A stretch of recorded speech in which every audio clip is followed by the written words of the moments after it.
Hello students, आज हम भूगोल के सेकंड चैप्टर जिसका नाम है वन और वन्यजीव संसाधन उसको शुरू करने जा रहे हैं। और पिछले हमने लेसन में पढ़ा था संसाधनों के बारे में, तो आज हम इस लेसन में वन्यजीव संसाधनों के बारे में पढ़ेंगे। वन्यजीव संसाधनों से सबसे पहले हमें देखना है पारिस्थितिक तंत्र।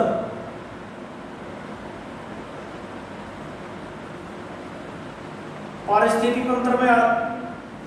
तंत्र में आता है कि पृथ्वी पर छोटे से छोटे जीव से लेकर बड़े से बड़े हाथी हैं, व्हेल हैं, उन तक जो सभी जीव एक दूसरे पर डिपेंड है।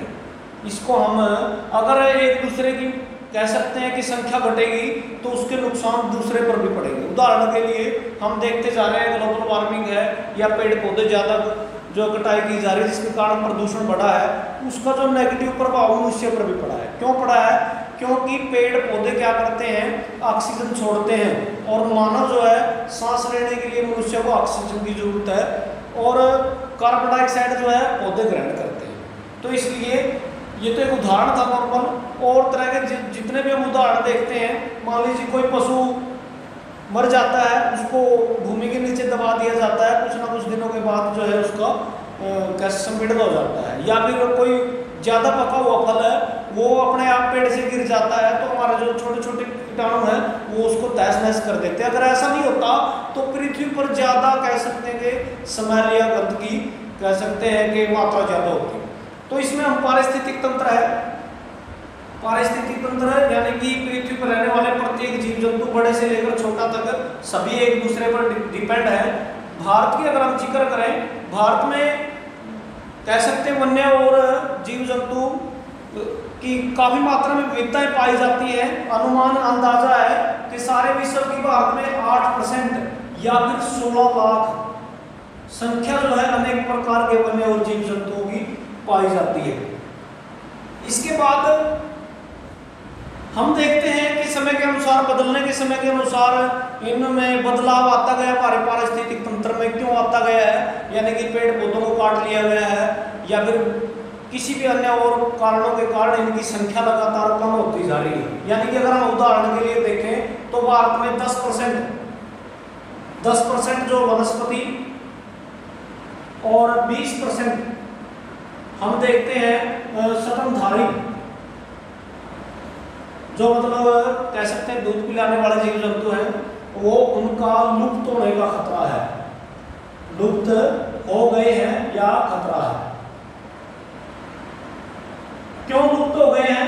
क्योंकि मनुष्य ने अपने कह सकते हैं कि अधिक व्यवसाय के लिए, जीवन यापन के लिए, अनेक सुविधाओं के लिए पेड़ पौधों को काटा है, वनों को साफ किया है, कृषि योग्य भूमि बनाई है और उनके नेगेटिव प्रभाव जो है इन कह सकते हैं कि जीव जंतुओं पर पड़े हैं। इसलिए इनमें अगर हम उदाहरण लें, चीता है, बतख है या फिर कोयल है, ये कुछ ऐसे जीव हैं जो मतलब नाम मात्र के दिखाई देते हैं। और कुछ ऐसी प्रजातियां हैं जो और भी हैं।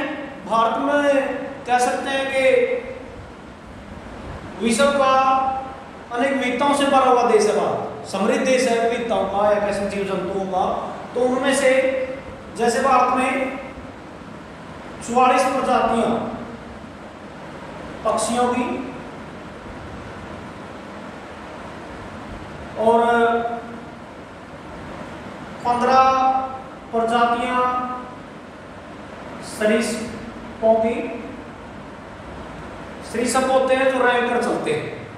रैंक का मतलब सांप है जिसके पांव नहीं होते, वो सरीसृप में आता है। 3 प्रजातियां जो हैं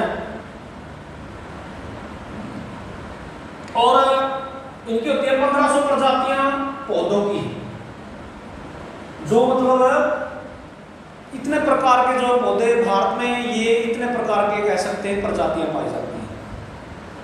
और देश का देश में कुल वन क्षेत्र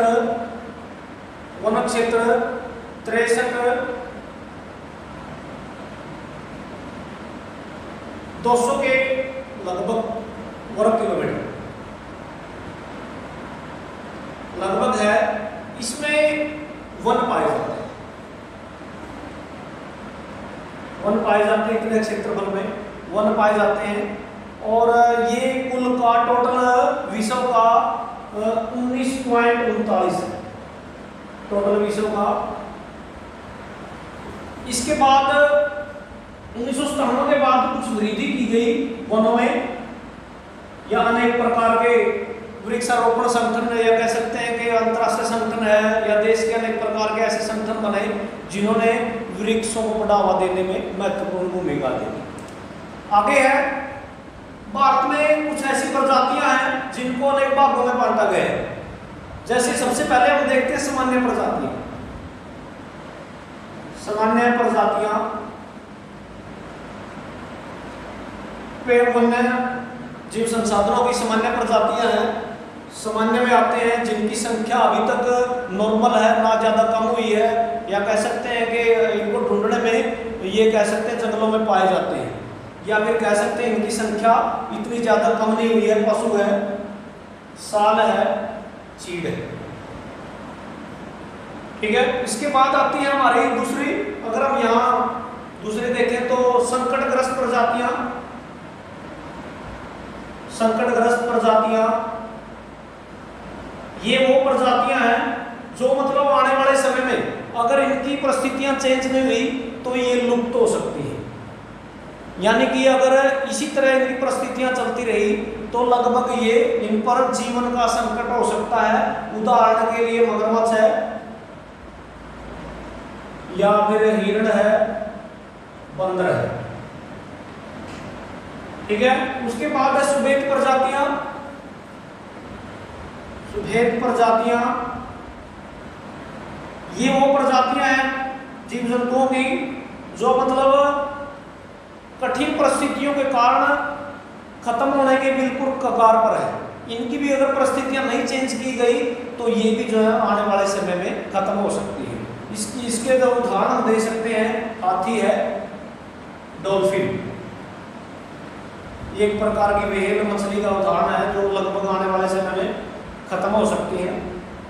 दुर्लभ प्रजातियां हैं, दुर्लभ ये वो प्रजातियां हैं जो मतलब लगभग खत्म हो चुकी है।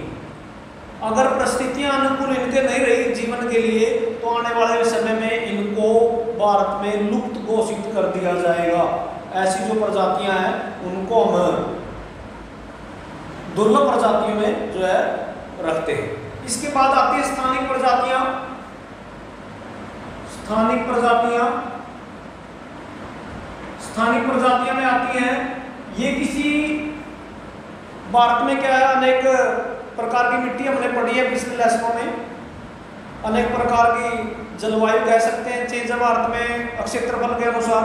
तो पेड़ पौधे भी अनेक प्रकार के मिलते हैं, अनेक प्रकार के जीव जंतु मिलते हैं। कोई ना कोई कह सकते हैं कि स्थानिक प्रजातियां पाई जाती हैं। या जैसे हरियाणा में अलग प्रकार के पेड़ पौधे और जीव जंतु, राजस्थान में अलग पेड़ पौधे या कैसे मिट्टी के अनुसार। तो इसमें ये भी जो है स्थानिक प्रजातियों में आती है। और उसके बाद आती है लुप्त प्रजातियां। प्रजातियां जो भारत में या कह सकते हैं बिल्कुल खत्म हो चुकी हैं, यानी कि जो अब पृथ्वी पर या कह सकते हैं कि भारत में ढूंढने पर नहीं मिलती हैं, जो बिल्कुल खत्म हो चुकी हैं वो लुप्त प्रजातियां हैं। और इसको हम बोलेंगे जैसे एशियाई चीता, एशियाई चीता या गुलाबी सिर वाली बतख, ये वो प्रजातियां हैं जो मतलब बिल्कुल भारत से खत्म हो चुकी है। तो ये प्रजातियां थी, तो इस समय के अनुसार इन पर अनेक प्रकार के कह सकते हैं संकट आते गए और इनको जो है लुप्त होने के कगार पर ये पहुंच गई। उसके बाद हमारा आता है ऐसी कौन सी परिस्थितियां थी कि भारत में ये वन्य जीव कह सकते हैं कि लुप्त होने के कारण बने, या ये प्रजातियां लुप्त हो गई, ऐसे कौन से कारण थे। सबसे पहले हम देखेंगे, सबसे पहले हम देखते हैं औपनिवेशिक सरकार, या कह सकते हैं कि औपनिवेशिक काल, औपनिवेशिक काल यानी कि अंग्रेजों के समय में भारत के संसाधनों को अंग्रेजों ने पूर्ण रूप से कह सकते हैं कि यूज किया, और इन संसाधनों को कच्चे माल के रूप में या कैसे किसी भी तरह से ब्रिटेन पहुंचाने का काम किया। भारत में कैसे इनको पेड़ पौधों को नष्ट करके स्लीपर वगैरह, भारत में रेलवे लाइन बिछाई गई, वहां पर या कह सकते हैं इंग्लैंड में रेलवे लाइन बिछाई गई, तो भारत के वृक्षों को काटकर उनको जो है स्लीपर के रूप में यूज किया। स्लीपर जो रेलवे लाइन के कह सकते हैं कि रोकने का काम करते हैं। तो औपनिवेशिक काल में जो है इन वन्य जीव संसाधनों का जो है दोहन किया गया, ये कह सकते हैं व्यावसायिक कृषि।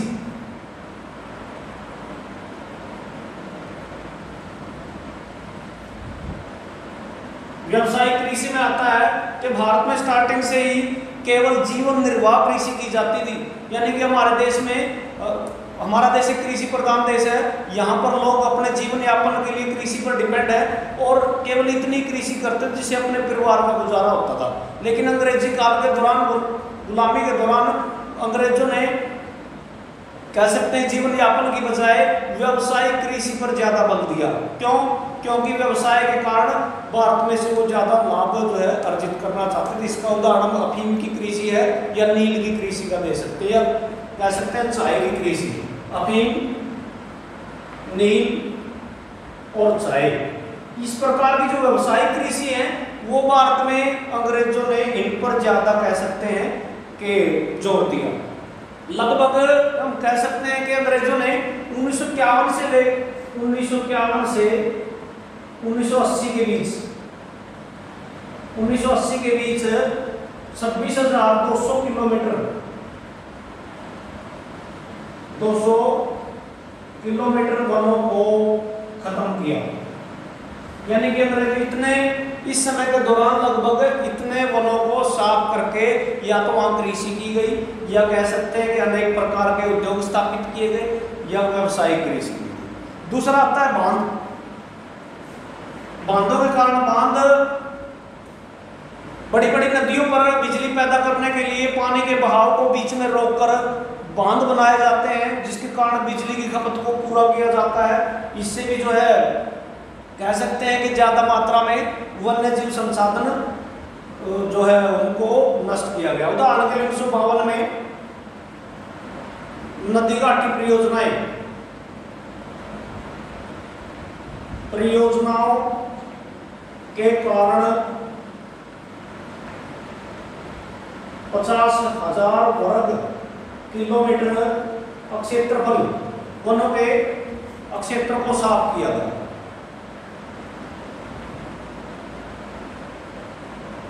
क्षेत्र को साफ किया गया, 50,000 वर्ग किलोमीटर क्षेत्र को क्या कर दिया गया, साफ कर दिया गया।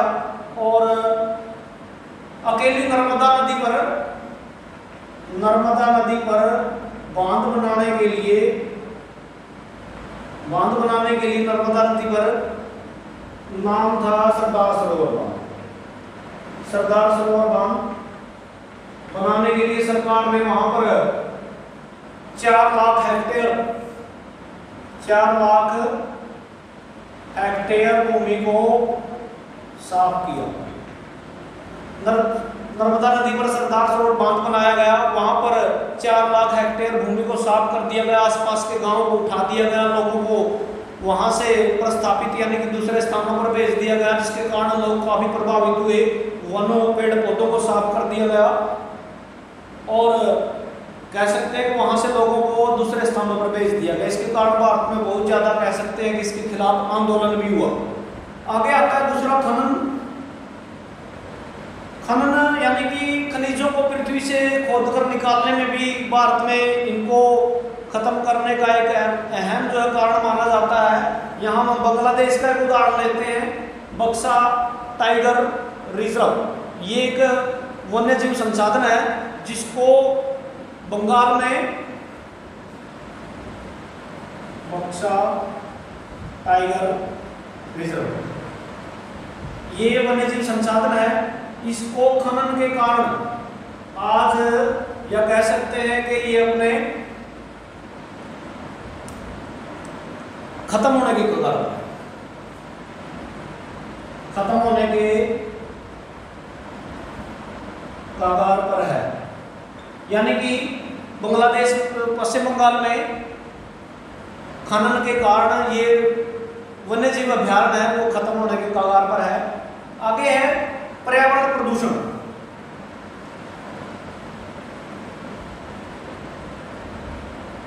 इसके बारे में हम पहले भी जिक्र किया है कि पर्यावरण प्रदूषण आज भारत में कह सकते हैं कि सबसे बड़ा कारण बना हुआ है। ग्लोबल वार्मिंग है, पर्यावरण प्रदूषण है। इससे अनेक प्रकार के संसाधन जो है दोहन किए गए हैं। वही पिछले लेसन में जो हमने पढ़ा था, पेट्रोलियम है, डीजल है, पेट्रोल है, इन संसाधनों का ज़्यादा दोहन करने के कारण या फिर आवश्यकता से अधिक प्राकृतिक संसाधनों का दोहन करने के कारण आज हमारा जो है पर्यावरण को नुकसान हुआ है। अनेक प्रकार की फैक्ट्रियां जिसमें अनेक प्रकार के केमिकलों का यूज होता है और खुले वातावरण में उनका धुआं जो छोड़ दिया जाता है, जिसके कारण पर्यावरण प्रदूषण हुआ है। और अनेक प्रकार के जीव जंतु जो आसमान में पाए जाने वाले, कह सकते हैं कि अनेक प्रकार के सुंदर सुंदर पक्षी जो हैं आज हम देखते हैं वो गायब हो चुके हैं। किसके कारण? पर्यावरण प्रदूषण के कारण उनका सांस लेना पर्यावरण में मुश्किल हो गया था। और वनों के खत्म हो जाने के कारण इनकी रिहायश या कह सकते हैं इनका रुकने का, रहने की व्यवस्था जो खत्म होने लगी थी। इसलिए ऐसे बहुत सारे जीव जंतु, पेड़ पौधे वो आज लुप्त हो चुके हैं, खत्म हो चुके हैं। और उसके जो है नेगेटिव प्रभाव मनुष्य पर पड़े हैं। आज अनेक प्रकार की घातक बीमारियां जो है देखने को मिलती है। इसका एक उदाहरण है हिमालय का यव। हिमालय का यव नामक पौधा है। आज ये औषधीय पौधा है और कैंसर जैसी भयानक बीमारियों को जो है इसका इलाज हो सकता है। दवाइयों में इसका उपयोग किया जाता है। लेकिन अरुणाचल प्रदेश और हिमाचल प्रदेश में इसके जो है इसके प्रदेशों में इसके पौधे सूखने लगे हैं। अनुकूल परिस्थितियां ना मिलने के कारण ऐसे औषधीय पौधे जो है आज सूखने लगे हैं। इसके बाद आते हैं, हमारा क्वेश्चन आता है हिमालय के यव पर हर बार। आगे क्वेश्चन आता है बढ़ती जनसंख्या। बढ़ती जनसंख्या भी भारत में वन्यजीव संसाधनों के लिए खतरा है, क्योंकि बढ़ती जनसंख्या के कारण अनाज के लिए या मकान बनाने के लिए, रोजगार के लिए अनेक प्रकार से वनों को जो है साफ करके कृषि योग्य भूमि तैयार करनी पड़ती है मजबूरी में। कि भारत में दूसरे नंबर पर बढ़ती है चीन के बाद। चीन के बाद भारत का जनसंख्या में दूसरा स्थान है। दूसरा स्थान होने के कारण भारत में इतनी जनसंख्या है, लेकिन क्षेत्रफल कम है। क्षेत्रफल में भारत का 7वां स्थान है। जनसंख्या में तो सेकंड है, लेकिन क्षेत्रफल में 7वां स्थान है। और जनसंख्या को देखते हुए क्षेत्रफल कम है, इसलिए मनुष्य को पेट भरने के लिए, रोजगार चलाने के लिए या कारखाने स्थापित करने के लिए, इन चीजों के लिए क्या जरूरत पड़ेगी? वनों को काट करके वहां पर या तो मकान बनाए जाएं या कारखाने स्थापित किए जाएं या रोजगार के अनेक अवसर उपलब्ध करवाए जाएं। इसलिए भारत की जो है बढ़ती हुई जनसंख्या भी जो है इसका मुख्य कारण है। इसके बाद आता है हमारा संसाधनों का असमान वितरण। संसाधनों का असमान वितरण आज हम देखते हैं भारत के जो है 5% अमीर लोगों पर संसाधन नियंत्रण है। वो 5% लोग, बाकी के जो है अगर एक अमीर व्यक्ति 25 लोगों के बराबर संसाधन यूज करता है, प्रयोग करता है। यानी कि कुछ अमीर लोगों के हाथ में भारत के संसाधन जो है वितरित किए गए हैं, जिसके कारण अमीर ज्यादा अमीर होता जा रहा है और गरीब ज्यादा गरीब होता जा रहा है। जिसके कारण यानी कि हम देखते हैं एक अमीर व्यक्ति इतने संसाधनों का उपयोग कर रहा है जिससे 25 लोगों को इनकम प्राप्त हो सकती है। यानी कि जनसंख्या का कह सकते हैं कि असमान वितरण आएगा, वो भी एक संकट है। आगे वन्य जीव संसाधन है, इनका संरक्षण कैसे प्राप्त किया जाए? वन्य जीव संसाधनों का संरक्षण अगर हमने अपने पारिस्थितिक तंत्र को बचाना है, अगर हमने अपने जीवन को बचाना है, मानव जाति को बचाना है, तो पृथ्वी का जो पारिस्थितिक तंत्र है, एक बार हम फिर पारिस्थितिक तंत्र को मैं दोबारा बता देता हूं कि पृथ्वी पर जितने भी जीव जंतु पेड़ पौधे क्या है, एक दूसरे पर डिपेंड है। अगर एक की संख्या घटती है तो उसके नेगेटिव प्रभाव दूसरे पर पड़ेंगे, अगर वृक्ष ज्यादा घटेंगे तो उसके नेगेटिव प्रभाव मनुष्य पर पड़ेंगे। अगर हमने इसको बचाना मानव जाति को, तो संतुलन बनाकर रखना होगा, और उस संतुलन के आधार पर ही कह सकते हैं कि संरक्षण प्राप्त किया जा सकता है, या हम अपना जीवन यापन कर सकते हैं। आज भयानक बीमारियों का कारण ग्लोबल वार्मिंग है, अनेक प्रकार की बीमारियां वैश्विक हो गई है। इन वैश्विक बीमारियों का मुख्य कारण क्या है कि जो विकसित देश हैं वो ज़्यादा संसाधनों का दोहन कर रहे हैं। ये हमारी वैश्विक समस्याएं बनती जा रही हैं, और भारत में भी इस प्रकार की समस्याएं हैं। इसको भारत में इस समस्या से निपटने के लिए अनेक वन्यजीव अभ्यारण्य, अनेक वन्यजीव अभ्यारण्य और वनों का वर्गीकरण किया गया। वनों का वर्गीकरण यानी कि वनों को बांट दिया गया है, और या फिर वन्यजीव संसाधनों के संरक्षण के लिए अनेक वन्यजीव अभ्यारण्य बनाए गए। वन्यजीव अभ्यारण्य जहां पर हमारे जो देश के लिए जरूरी है जो जीव हैं, जैसे बंगाल टाइगर है या चीता है, शेर है, बाघ है, इनको बचाने के लिए अनेक परियोजनाएं चलाई गई हैं। उनको बचाने के लिए अनेक प्रकार के अभ्यारण्य बनाए गए हैं। असम में है सरिस्का, या कह सकते राजस्थान में है, ये जो है अभ्यारण्य बनाए गए हैं। और वनों का वर्गीकरण, वनों के वर्गीकरण में आता है या फिर चिपको आंदोलन, जैसे चिपको आंदोलन उत्तराखंड में, वहाँ के लोगों ने पेड़ पौधों को बचाने के लिए कह सकते हैं कि वृक्षों से चिपकना शुरू किया ताकि पेड़ पौधों को बचाया जा सके। और दूसरा कारण था, इसमें आता है पवित्र पेड़ों की पूजा। प्राचीन काल में पवित्र पेड़ों की पूजा की जाती, जैसे अनेक प्रकार के लोगों की धार्मिक कह सकते हैं कि प्रवृत्तियां अलग अलग हैं। अनेक लोग अनेक प्रकार से पूजा, भारत में धार्मिक पूजा करते हैं, पेड़ पौधों की पूजा करते हैं। उनका मुख्य लक्ष्य यही था कि पेड़ पौधों को कैसे बचाया जाए। अनेक प्रकार से उनको हम संरक्षण प्रदान कर सकते हैं। जैसे पीपल है, तो भारत में धार्मिक स्थिति से कैसे देखते हुए पीपल को एक धार्मिक पवित्र पेड़ माना जाता है और उसकी पूजा की जाती है। तो इस प्रकार ये लगभग हमारा सेकंड लेसन वन और वन्यजीव संसाधन कंप्लीट होता है। बच्चे एनसीईआरटी की बुक में इसको अच्छे से पढ़ेंगे। फिर भी कोई अगर प्रॉब्लम होती है तो मेरा ग्रुप में हमारे स्कूल, या कह सकते हैं कि जो